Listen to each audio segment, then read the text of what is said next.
Hi, my name is Brandon, and I'm an alcoholic and addict in recovery. I was reading from This Naked Mind by Annie Grace this morning, and she has one paragraph that really describes the transition from just drinking on occasion to drinking alcoholically, addictively, whatever you want to call it. And I wanted to read this because I identified with it so well. She says, "When did I decide to drink more? I didn't. Slowly the wine wolf moved in and developed an insatiable thirst. I fed that thirst and it grew.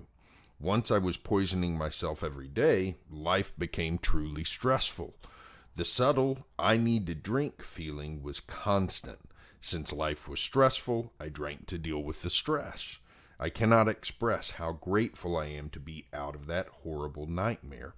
Alcohol is just not worth the risk of re-entering addiction's cycle of misery."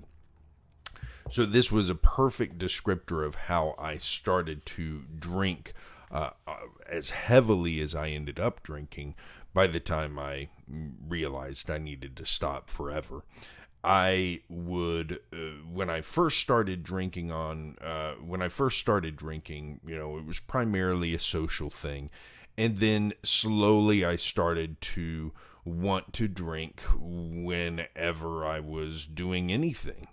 And it wasn't something that happened automatically. It wasn't something that happened that I just flipped a switch and it happened. It was something that slowly occurred over time. And when I got out of college and started working a job, my friends would joke with me and say, we know you've had a rough day when you come home with a 12-pack, and we know you've had a good day when it's just a 6-pack. And the truth of that was that I was just starting to toe the line between a 6-pack a day and a 12-pack a day. And really what was usually happening was I was drinking about 9 beers a day at that point. So I could get a 6-pack one day, a 12-pack another day, and that would keep me set for about 2 days. Pretty soon, I found that 9 beers, some days it was enough, but some days I wanted more than that. So I started needing to buy the 12-pack every day. And before long, that wasn't enough. And it became an 18-pack every day. And before much longer than that, I started having to buy more and more. And eventually, I ended up in this miserable place where alcohol, the thing that I thought was bringing me joy, was actually causing me an incredible amount of stress. And she does a really good job of outlining the kinds of things that cause you stress when you're drinking. In the next paragraph, she says, "Look back at your drinking career. How many times did you have a few too many and throw up? What about a hangover or a headache? How many nights are fuzzy or completely erased? What about saying and doing things you regretted later? Maybe you said unnecessarily mean things to your friends and family. Are you starting to see how lucky you are? Can you start to see the delight of never ever having to experience any of those things again?" And I can tell you, it is a delight. I was the kind of person that I drank when I would drink at night, I would end the night fuzzy or blacked out, and I would have to ask someone the next morning, did I do anything stupid last night? Did I offend anybody? And usually the answer was no, but what I didn't realize was it's not just about did you do anything stupid or did you offend anybody? It's also about, was I able to engage with people? Was I able to truly enjoy myself? And at the end of the day, it doesn't matter whether the answer to that is yes, because I don't remember it. So there's no point to having a bunch of alcohol to try to have fun when you can't remember the fun anyway. And that gets back to another point she makes earlier in this chapter, where she talks about drinking to fit in. and she says humans like to belong. And she's talking about once you quit drinking. She says once you quit drinking, you won't feel tempted to drink for the sake of drinking. In fact, at home, drinking won't even cross your mind. But in a social situation, you may be tempted because of a desire to fit in or to relieve the division you now feel between you and your friends. And that's true. That's something that I've felt on occasion. But the other thing that I've felt in social situations is that I actually fit in better. When I was in social situations in my drinking days, because I drank to such excess and was around people in these situations who were really moderating their drinking, I didn't feel like I fit in. And I felt like an outcast, and I was around all these people who seemed to be able to, it seemed like they were enjoying themselves because this was the one time, maybe this was the one time a week where they had some alcohol.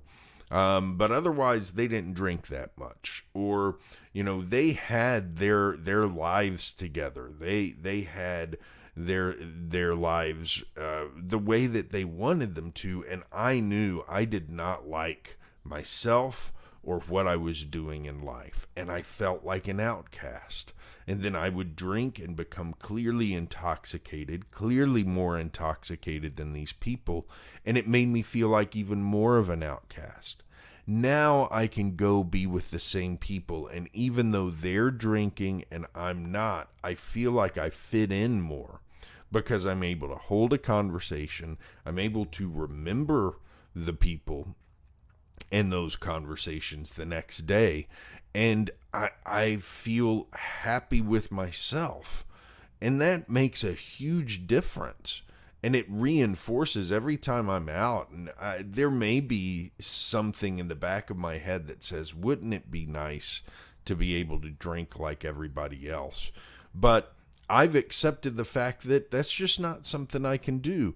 And I'm okay with that, because now what I get is to engage with these people and to actually fit in with them by, being curious about what their lives are like, what they've been doing recently.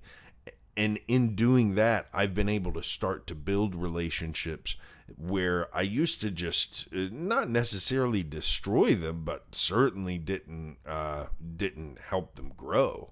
So alcohol and drugs in general, and the way that I used during my addiction, really it was something that started socially, that very slowly over time crept into my life. It grew into something that was much, much stronger and more destructive than I ever felt like it could be. And while there were certain social components that made me feel like, man, if I don't do this stuff, I'm not going to fit in, I can tell you now that I've quit, now that I am sober and in recovery and happy with myself and what I'm doing in life, I fit in better than ever. Even if the only drink I'm holding in my hand is some sparkling water, and even if I can't talk to them about how good the punch tastes, there's plenty of other stuff we can talk about, and I get to remember it. And I get to know that I didn't do anything stupid the night before that I can't remember. And that is peace, and that reduces my anxiety in ways that alcohol was never able to. That's it for today. I'll be back tomorrow with more. Have a good one.